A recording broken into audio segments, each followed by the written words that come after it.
The symbols of atomic energy are becoming increasingly familiar to all of us in this age of the atom. Inventions pertaining to atomic radiation, like the nuclear reactor these technicians are working with, are bringing scientific achievements undreamed of a few decades past. Particularly promising are the advances being made in the biological sciences through the application of the atomic elements made radioactive artificially in the nuclear reactor are frequently used as sources of such radiations. In the metal cylinder coming out of this nuclear reactor is one of these elements which has been bombarded and now contains a radioactive isotope. Such radioactive isotopes are among the newest tools to be applied to problems in biological research. Sometimes the scientist wishes to observe the effects of the radiations themselves. Alpha particles, beta particles, gamma rays, and neutrons are some of the most familiar kinds of radiation. Gamma rays are particularly useful in the study of living things. Gamma rays, like other kinds of radioactive energy, affect living cells. If the effect is serious enough, the entire organism becomes ill and is stunted or dies, like the plants nearest the source of gamma rays emanating from radiocobalt located inside this pole. Most radiation experiments, like the one going on here, do not destroy the living thing being tested. For example, geneticists apply gamma rays to living cells to discover the effects of radiation on growth and heredity. In one kind of experiment, one-cell forms of life are used. Here, a one-cell form of life is reproducing by simple division. Some forms multiply by sexual reproduction. Does radiation affect the rate at which such cells reproduce? In a typical experiment, the geneticist seeks the answer. He transfers a culture solution into a radiation chamber. This culture solution provides a favorable medium in which paramecia, a kind of one-celled animals, live while being subjected to gamma rays. Next, the living paramecia are placed in the culture solution.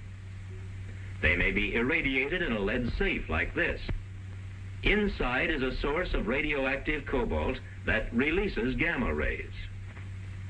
After irradiation, the paramecia are carefully observed under the microscope so that the number of cell divisions can be counted. The geneticist finds that the irradiated cells do reproduce faster than cells that have not been irradiated. Future generations of paramecia will also be studied to see if the effects of radiation are transmitted from one generation to the next. Experiments using radioactive elements are being applied to larger forms of life as well as to single-celled forms of life. Here, corn plants are the subjects of experimental work. Gamma rays, released by the radioisotope cobalt, located within the hollow pole, are affecting cells of the corn pollen. Experiments are also conducted in special indoor plant growth rooms like this one, where they can be controlled even more closely than is possible in the field. The plants in this growth chamber are being subjected to gamma rays released from a radioactive element inside the lead container. The problem is to discover how this atomic radiation may affect the hereditary characteristics of living things. That is, how do radiations affect the tiny units of cells called genes that transmit hereditary characteristics? The genes are represented here as bead-like bodies attached together in chains. Every living thing inherits its characteristics from the genes of the parent cells that have gone before and passes on similar characteristics to its descendants. Atomic radiation interferes with the normal process by breaking apart the chromosomes which carry the inheritance genes. In this way, radiation affects inheritance.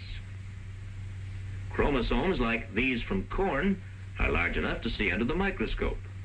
Here, there are some detached fragments of chromosomes, particularly at the upper right, proving that the atomic bombardment they have undergone has caused some of them to break apart. The exact results of such changes on future generations can be discovered through growth experiments. The results may be beneficial. Already a strain of corn that is especially resistant to fungus disease has been produced through irradiation studies in which radiations have affected the parent plant cells. Scientists use radioisotopes in another entirely different kind of experiment, the tracer study. In this kind, they try to avoid any effects of the radiations themselves. For example, in this experiment, plants called algae are being given radioactive carbon dioxide in order to study the food-making process carried on by their cells. Here is another research project in which radioactive carbon dioxide is used. The plants in this special greenhouse live in an atmosphere rich in radioactive carbon dioxide. Radioactive carbon dioxide is piped into the greenhouse.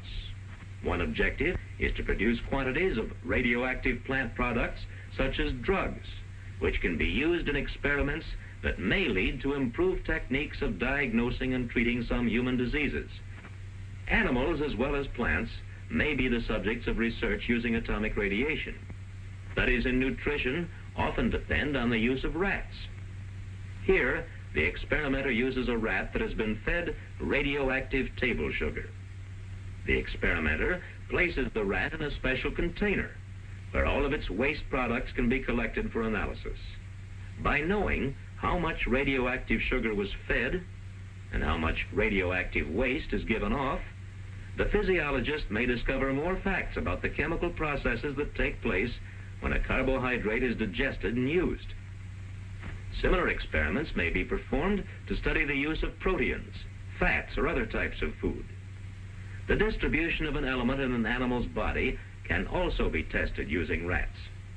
In a typical experiment, blood is taken from a rat previously injected with radioactive iron. The blood will be tested for radioactivity to find how much of the radio iron is still present. To do this, the iron is removed from the blood sample and electroplated onto a small metal ring called a planchet. The amount of radio iron that electroplates out on the planchet can be exactly determined by using radiation counting equipment. Based on such experiments, the dosages and techniques of using radio iron for treating disease may be perfected. Much of the research in biology is done in the hope of contributing to the welfare of humans. This is particularly true in the study of diseases like cancer.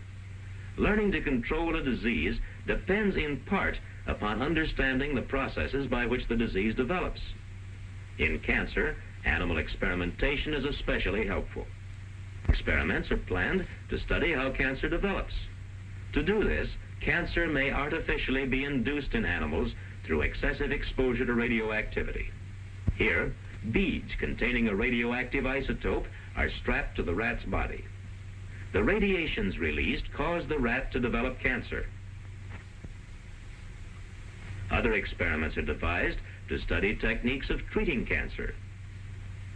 One technique employs the cyclotron, a machine that can produce a stream of extremely fast-moving atomic particles. In this case, a beam of radiations called deuterons is used. The treatment is given in a specially shielded room called a deuteron cave. The treatment depends upon focusing a narrow pencil-like stream of deuteron particles on the tumor. From time to time, the rat is turned so that the tumor is affected from different directions. The tumor receives a much larger amount of radiation than any of the surrounding tissue. In this way, the effects of radiations can be beneficial to the organism as a whole. Experiments of this type seem promising, but such treatments are not applied to humans until they have been thoroughly tested on animals. Radiobiologists use sources of radioactivity for internal human use as well as external use. Here, a liquid containing a radioactive isotope is being prepared for human use. Radioactive atoms in the solution will attack the cancer from within the body. Safeguards are continually being perfected to avoid damaging the healthy tissues of patients or those administering the treatment.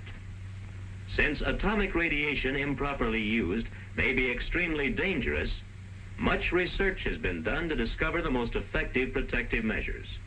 In league with physical scientists, biologists are learning how best to protect humans from dangerous amounts of radiation. Protective clothing, barriers made of radiation-resistant materials, remote control equipment, and medical tests are some of the measures developed through experimentation to guard against harmful exposure.